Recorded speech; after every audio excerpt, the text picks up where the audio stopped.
What do we got? How are things going so far in training camp? About what is expected. When we get going during training camp, special teams wise, this is practice 7. So we've done punt a couple of times. Everything else, like we're going to kickoff return for the second time today. So everything up until now has been the first time we've done whatever phase it is. You kind of evaluate it, get them on tape, coach them up, and see how they respond from there. And we've only had 2 padded practices, so that means a lot as time goes on too. A lot of times when we're talking about roster building, the conversation comes up, hey, you make this team on special teams, and then you try and work your way up. Sure. As a special teams coach, is that hard? Is it hard when you're taking the inexperienced guy and he's going to be a big part of what you're trying to do when they're trying to gain experience in this league and everything like that? Does that make it harder for you that those are the guys that you're probably going to be working with? No, you understand that as a special teams coach. I think I've said this before with you guys. Every organization wants to draft and sign rookies and grow them and then eventually give them a role in offense and defense and really reward them if they do exceptional and bring in the next crew. It's part of the development process. Generally speaking, if a guy does well as a young player on special teams, he's got a chance to grow into a bigger role offensively or defensively. But ultimately, you're trying to find guys that can do multiple things. Over the years, have you ever encountered guys who just didn't want to do special teams, thought they were too good to do that? And what were those conversations like? Sure. Yeah, you encounter that. You try to illustrate guys, around the league, guys that have started at this, as a special teams only contributor and then grow into offense and defensive players, guys that are on our team, because they're good learning plays. I showed a play in our punt meeting the other day. We were playing Minnesota a couple years ago, and Trey McBride's playing the left guard spot, and they held the heck out of him, and he got off the block and ended up making the tackle. That resonates because Trey's in the locker room, and you just find different ways for guys to contribute, and as early as possible, that's the goal. How did thinking about the kickoff or just the way you approached the new kickoff rule last year evolve over the season? How much time was spent on just kind of looking around the league at all the different strategies this offseason? To answer your first part of that question, every week we'd watch all the plays, the returns that at least came out. There's plenty of kickoffs that went out the back or were taking a knee in the end zone. So as time went on, you kind of skip through those. But anything that came out, we watched all those every week. There was an evolution of schematic things because, as to be expected this year and every other year I've been in the league, you get into November, December in some parts of the country, and the ball is not traveling into the end zone. So it's going to come out. And there were a few returns that were probably installed mid-season, when it was predominantly touchbacks, and all of a sudden those kicks started coming out. Everybody's evaluating that stuff around the league. And me and 31 other guys are watching somebody do something well in a game that we were not involved in, and you pick ideas from that stuff. And there were certain ideas that for the last 6 weeks of the season showed up repeatedly. And kickoff coverage-wise, we're working on that today. What do you like about Chad Ryland's preparation and a detailed process? He seems like he's got it figured out for a young kid, and he's pretty optimistic and positive about everything. I think that guys over time develop a routine and they figure out what works for them. At times it takes guys, more of a prolonged experimentation with whatever they're doing, and maybe they find something that works really well for them early on and it doesn't translate later on, and vice versa. So I think it's a continual evaluation process for the individual player, but over time they're going to find kind of that sweet spot, what makes them successful. Ultimately for Chad, it's kicking the ball through the uprights, and he did a good job of that last year. He's off to a good start in camp. There's some things we're working with him on kickoffs, just developing a little bit of variety with those, and we'll see how that works out in the preseason and in practice. But Chad's on the right track. You guys didn't sign him until week 3 or 4 last year, so are you able to see significant growth of him having a full off season after that experience in this system? Well, what I'm comparing right now is not him last year at this time, right? I didn't have any exposure to him.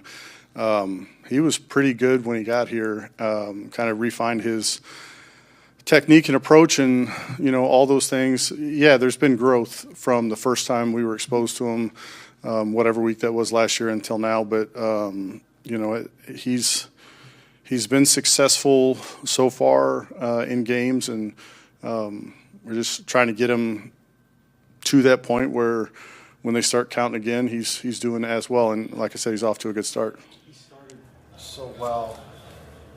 He had, and he's talked about it, a rocky time in New England.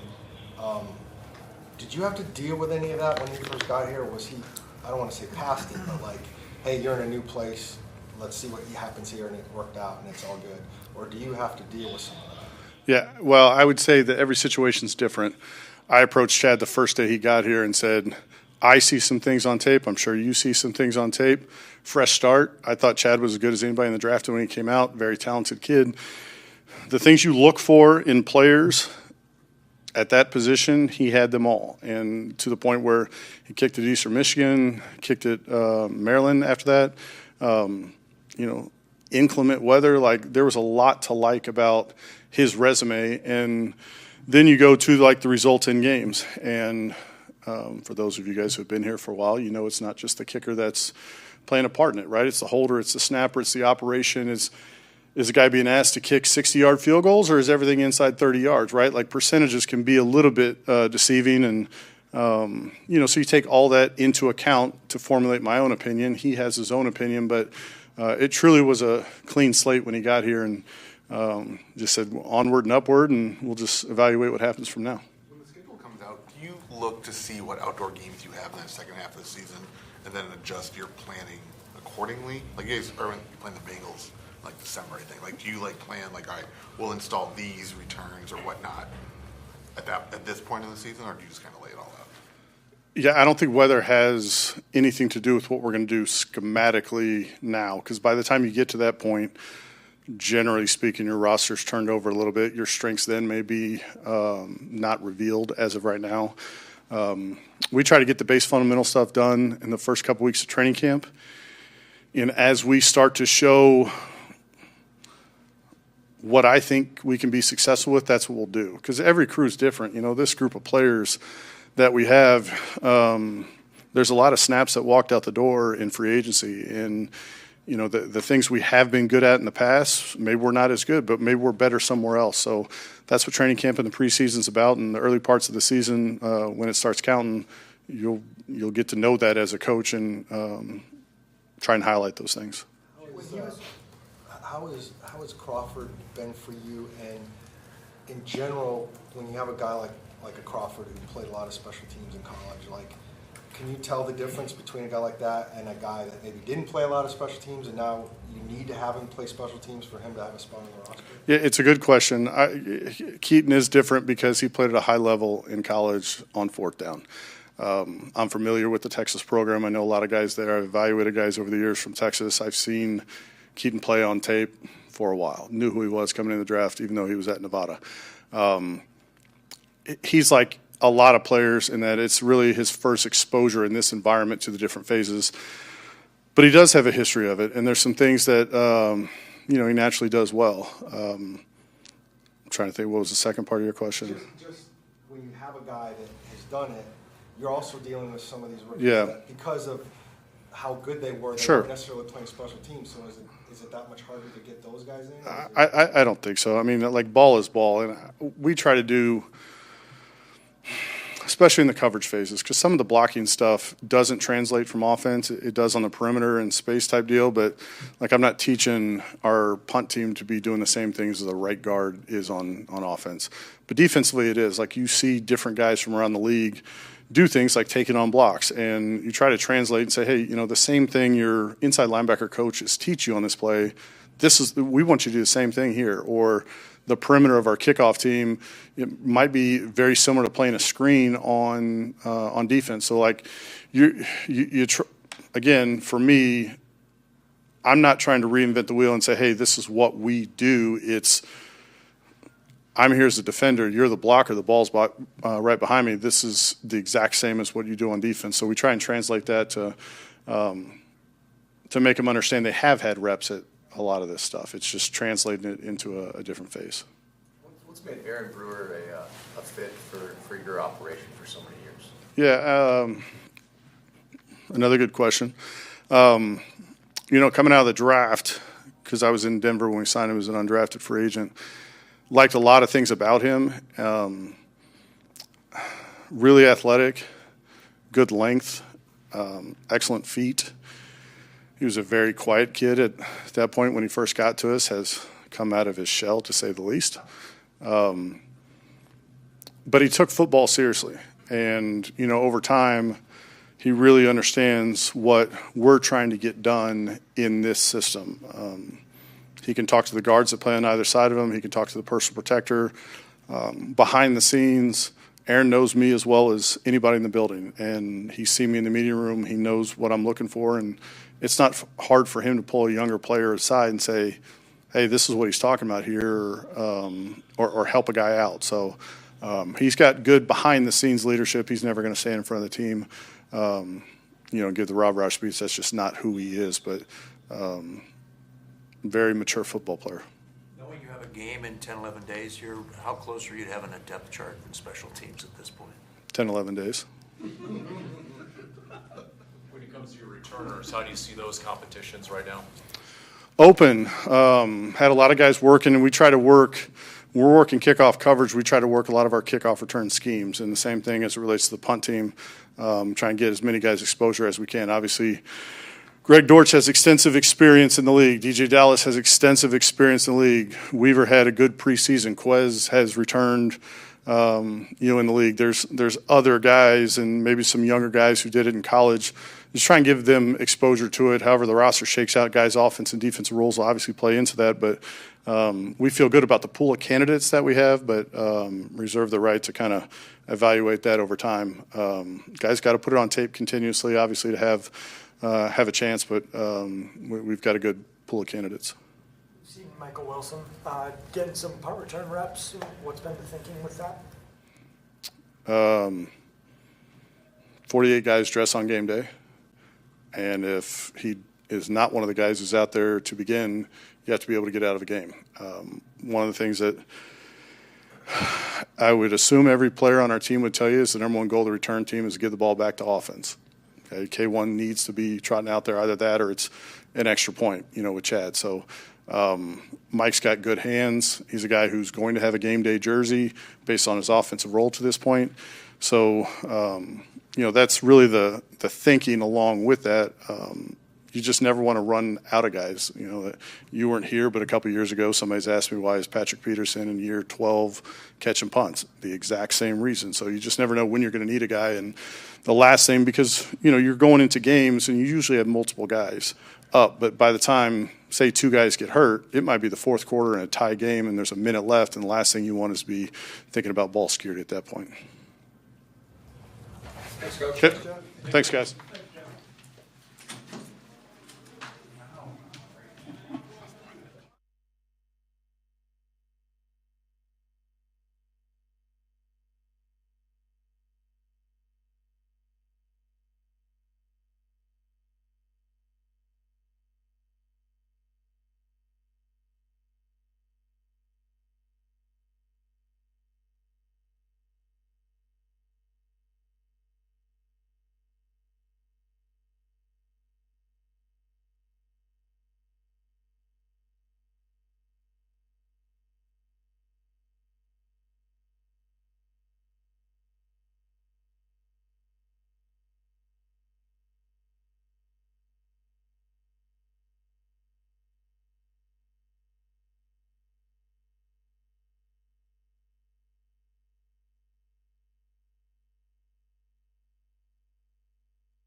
Hey, Bob.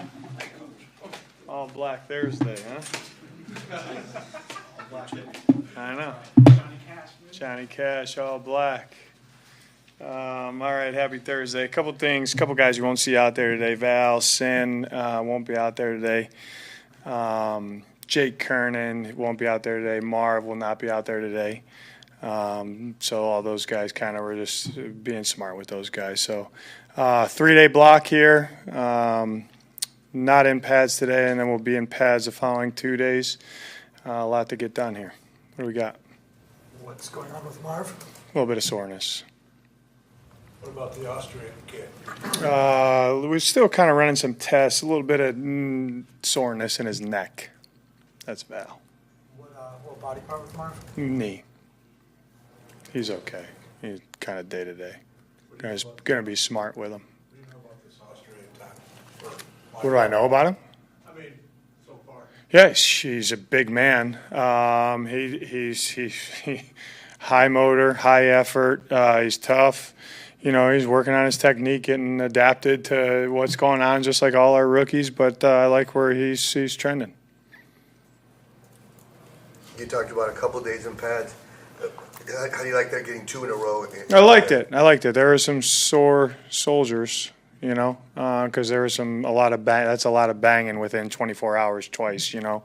But it's needed. We got to get calloused. We needed some perturbation, as I would call it, some friction. But we'll be smart and we'll adapt as we get going. But I thought they did a really good job. And what I'm grateful to the locker room is they practice the right way and they protect their teammates. So it is very physical, it is very violent, but we're practicing the way that we need to protect our teammates, which is good. When it comes to you as a coach, how valuable is it for an evaluation process? Huge. I mean, beside, you know, to me, if I had to rank them, it would be game, then it'd be preseason, then it'd be padded practices. Zay Jones have another good camp for you. Mm-hmm. Obviously, you had to navigate the suspension last year. Do you feel like he's got a chance to really keep this momentum going into week 1? I do. Yeah, he's playing well. So, he, you know, again, multiple position guy, big, fast, strong, got really good ball skills. He can get open and can catch it. Had a little fire in him the other day. You know, he was going back and forth with a couple of those DBs, which is cool to see. Didn't go over the edge, which is good, but he had some fire in him. I love Zay. I always thought he's been a really good player, and I'm glad that now he's, you know, acclimated, doing everything that he needs to do, and on the same page with the quarterback, making a bunch of plays right now. Yesterday, Will held a backpack and back-to-school giveaway in West Phoenix just to see a rookie kind of get his family involved and get his fingerprints on the community. What does that say about his character? Yeah, I mean, to be a Cardinal, they're good people. You know what I mean? That's awesome for him to see. I saw the headline of it. I didn't know he was doing it. But, yeah, I mean, you know, all our guys are generous with their time. They sacrifice a lot, and they do a really good job for the Valley, which is really cool to see. You know, I tell people all the time, like players, like right, wrong, indifferent, because I'm not saying that it's right, wrong, or indifferent. I'm just saying that when you're an NFL football player, you have influence. And use it the right way to help people, you know, which is cool. You said last week you don't want your corners during camp going through guys. You try to pull them back a little bit. How does that affect kind of their? Well, no, yes. I don't want them jumping on somebody's back. So we have like 3 ways we distinguish PBUs plus then interceptions. And the 3 ways we distinguish them, they can use all 3 of those tools depending where they are in relation to the receiver. However, I don't want them jumping on somebody's back to go over the ball because you see pulled hamstrings from the receiver when that happens. So that's really the only tool that they really can't use. And honestly, in a game, if you got to do that, you're not going to get it out anyhow. But it is a natural reaction. If the guy's in front of you and you see the ball, a lot of guys will try to go over their back. So our guys have done a really good job. I think only 1 time, 2 times off the top of my head where we've went to the ground on a bang-bang play where I don't want us going to the ground there. But they've done a good job. I know last week you were talking about how we shouldn't make too much about first team, second team. Yeah, you really shouldn't. In those competitions. But there were moments when PJ Mustafer would line up against some of the starting offensive linemen. What have you seen since you brought PJ in last year that made you guys want to sign him to a futures deal and bring him back? Yeah, well, I think, well, he's smart, and he's big men like that don't grow on trees, and he's done a really good job. He's actually worked on his body this offseason, where he's playing pretty well, and he set himself up to have the best camp that he could have. He can play a couple different spots, but he's a big, violent, physical guy. I'll just tell you guys, July 4th, I was in at 6 a.m. for some reason. Everyone's gone. I see somebody out there, and he's got a weighted vest on with no shoes on. He's carrying kettlebells, listening to music, doing weighted farmers walks. You know what I mean? It's like, I think July 4th was a Friday, if I'm not mistaken. So the building was closed, and I was in doing something, and I look, and he's out there. He puts a lot into his craft, and he's playing well right now. Hard work pays off typically. Kyler was in here earlier this week talking about being willing to do the boring stuff and how throughout Yeah. his career he's learned how important that is. How have you seen him develop in that area over your 2+ years here? Yeah, it's that's competitive stamina. Do what your coach should do over and over and over when it's not sexy at times. You know what I mean? And that's, I think every quarterback, I think they got to know that. But you got to know when it's needed too, and there's different spots in a game that there's a lot going on, you know what I mean? And you got to make the correct decision over and over and over. But I think he's done a good job of that. I know what he's talking about, the one interception he throws, like how he's coached, like it's kind of a little bit gray with where the underneath defenders are. Well, you want to try to throw it over their head, and kind of, put it at risk, or you want to take a check down for 10 yards at that point in practice on 1st and 10, probably take the check down, you know what I mean? But, I'll never question his decision making. I know what we coach, and I know what he's allowed to do and what he sees, but I trust him to make the right decision and make plays for us. I really do. After a couple of practices and pads, what have you seen of some of the young O-linemen like Christian Jones, Isaiah Adams? Yeah, well, yeah. Isaiah had a hell of a day, had a hell of a week last week, honestly.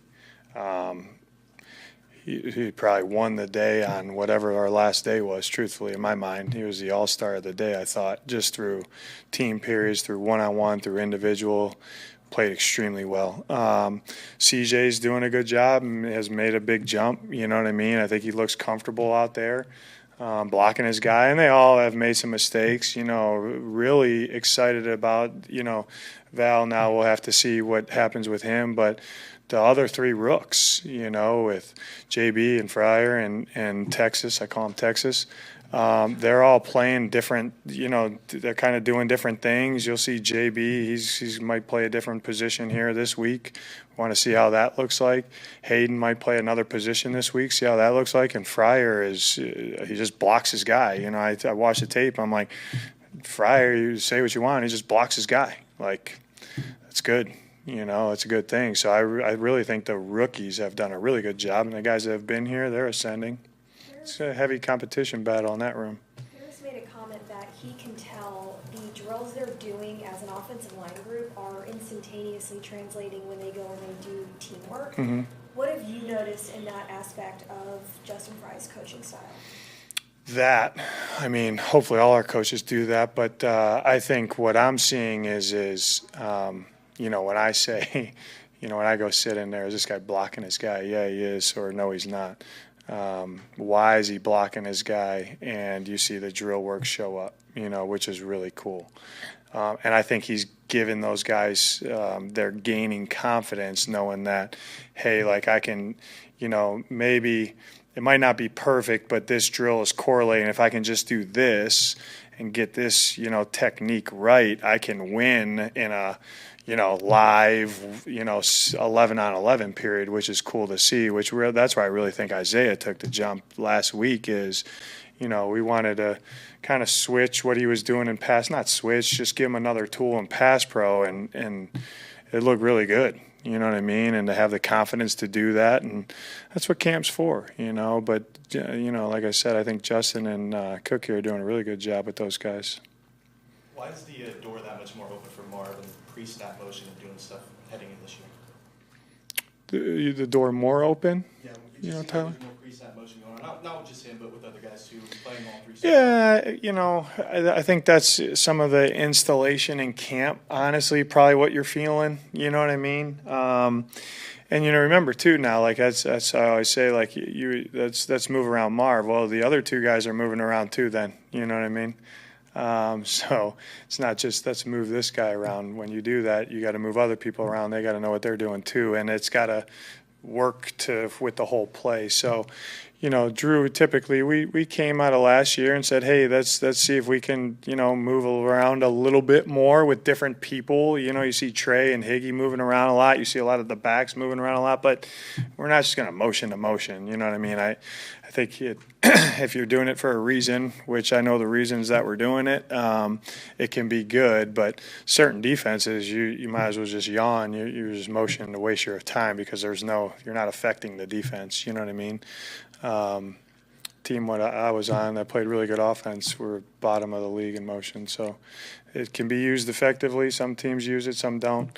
But I like how we are deploying people right now in the different groups and creative ways to make it hard on the defense. When you rework the playbook this offseason, how involved are you in that? Or do you kind of let him do it? Secret sauce, bro. Secret sauce. Come on, Josh. Yeah, I give our guys freedom to improve. But I have my hand in what we're doing. Do you think we could see Marv? Perfect blend, Josh. Perfect blend. With Marv, we've also seen him a lot in the slot in camp so far. Do you think we could see him more in that role this year? Depends who we're playing. You opened up the season last year with 6 defensive linemen. Do you think that there's a possibility, given the robust depth that you have this year, that you could carry 7? Like, how do you decipher that, especially going into the preseason with these guys? That's a really good call. That's a really good question, Johnny. Really good statement. I mean, yeah, we could keep 4, 5, 6, 7, 8, 9 in my mind. You know, I mean, really.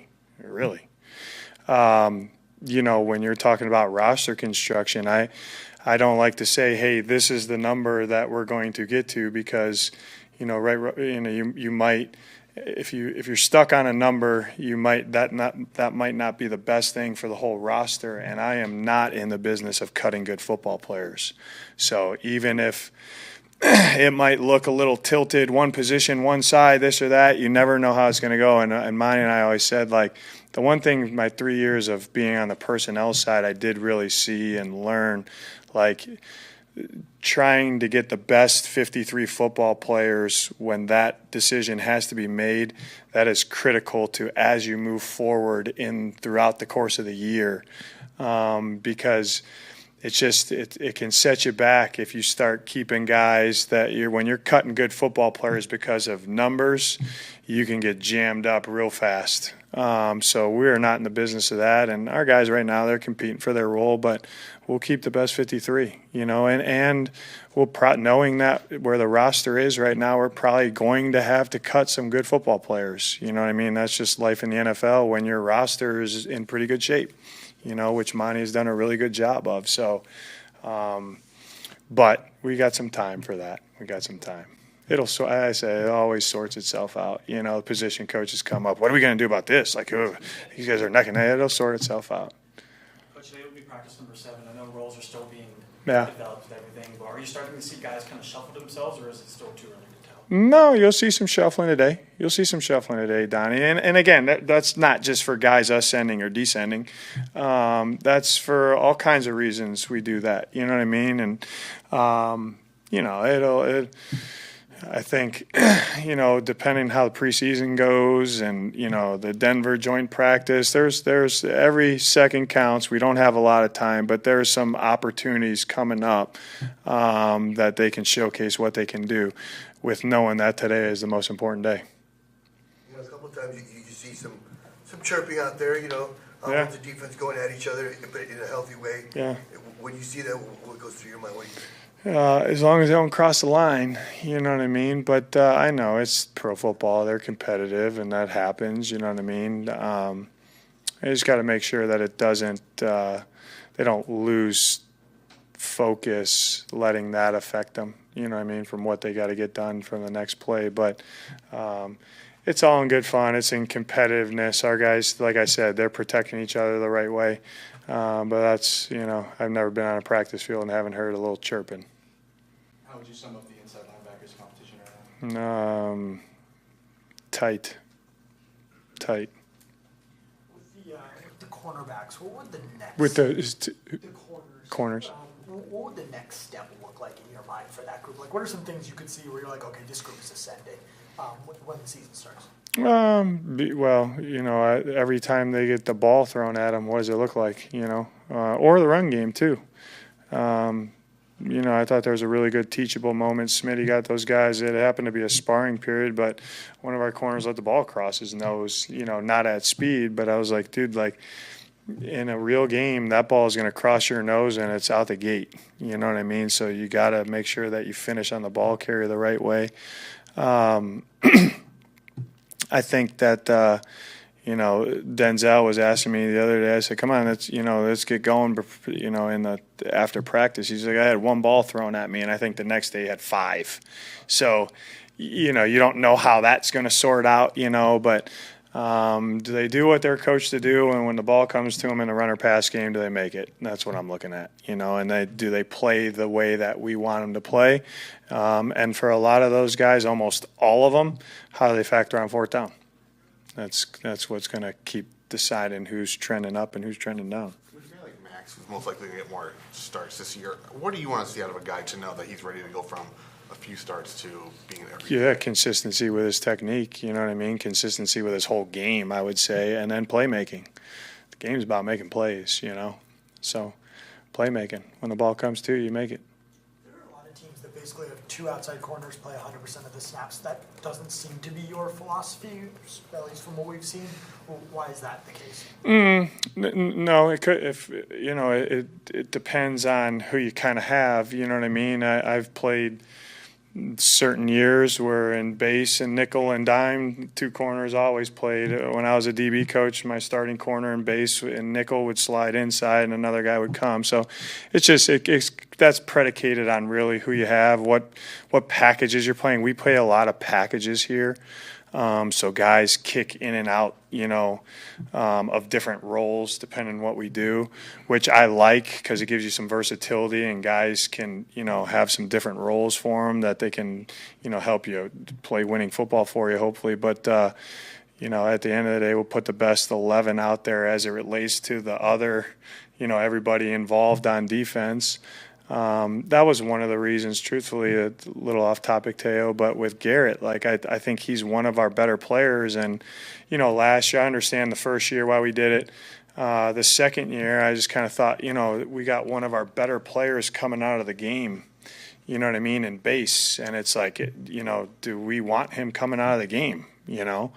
So that was a reason that you see him playing a little more outside right now. You know what I mean? And not to say that he'll play outside in all the groups because he's a really good nickel.